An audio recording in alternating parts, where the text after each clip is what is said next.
a Christian leaving God and going back to the old ways of life, leaving God and his land.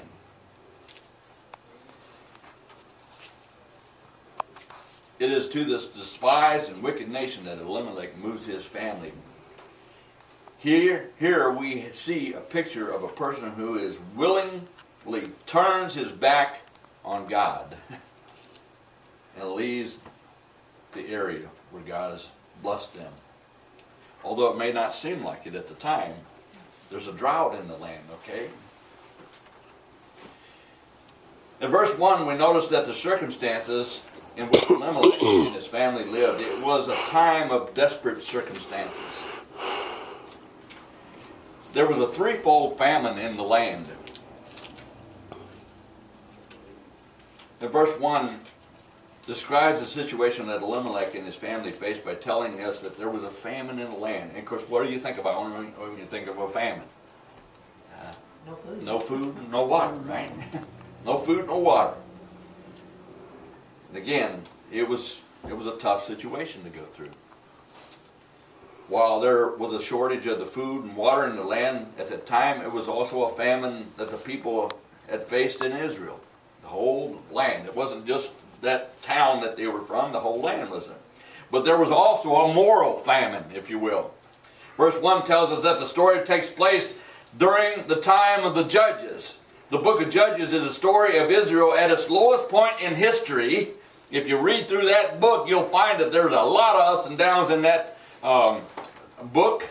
It is a record of division, cruelty, apostasy, civil war, and national disgrace. The attitude of the people during those days is summed up in the last verse of the book of Judges, where we read, "In those days Israel had no king. Everyone did what they saw fit, or as they saw fit." In other words, everybody was doing their own thing. But King James Version of the Bible puts it this way: everyone did what was right in his own eyes.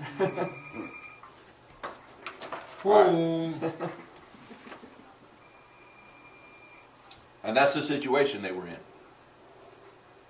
The period in which this setting of the book of Ruth takes place can best be described as turbulence and social upheaval. They were days marked by lawlessness, idolatry, false religion, theft, drunkenness, sexual perversion, violence, national division, civil war, and extreme unbelief. I can almost think of the United States getting to that point, right? Yeah, definitely. Again, that was not much different than the days in which we live in today. Today we live in a world where people claim that there is no right and wrong, or where there is no absolute truth or moral standards. That's right. Mm-hmm. Everyone does what is right in their own eyes. Unfortunately, again, that's the kind of world we live in today. No different. Many people will do what they want. They've lost their moral compass, and they don't have anything to guide them anymore. They make their own rules, they make their own standards, and of course that's what happens when people do things that are right in their own eyes. Now, often in the Old Testament period, God used famine as a tool to discipline the nation of Israel. When his people strayed away from him, he would reach out to them to call them back to himself, orchestrating a famine. You can read that in Deuteronomy chapter 11 and also in 2 Chronicles chapter 7. During the time of the Judges, Israel repeatedly turned away from God and worshiped idols of the heathen nations that were around them. And God had to discipline them to try to bring them back to their senses. Unfortunately, the godly people had to suffer because of the ungodly people around them too.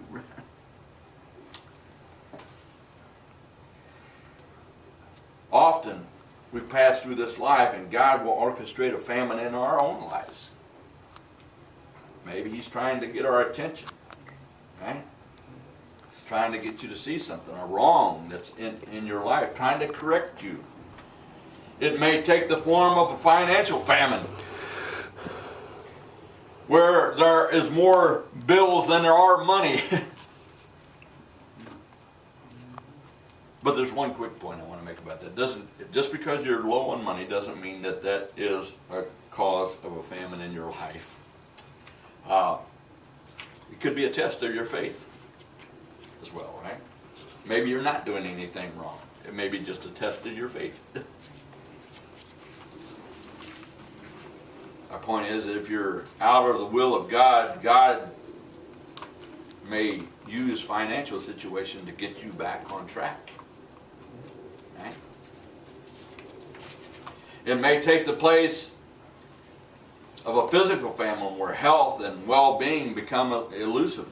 There may be a spiritual famine when God seems to be far away from you. Whatever form it takes, it is a famine in your life, and God is trying to get your attention. God's intention during those times of your life is not to drive you away, it's to try to get you to come closer to Him.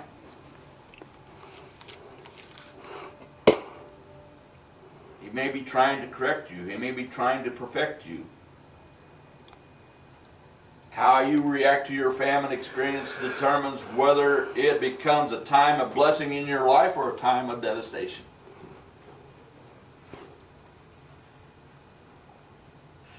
As we study this passage, we see that in these verses, Elimelech did not respond correctly to what the Lord was doing in his life.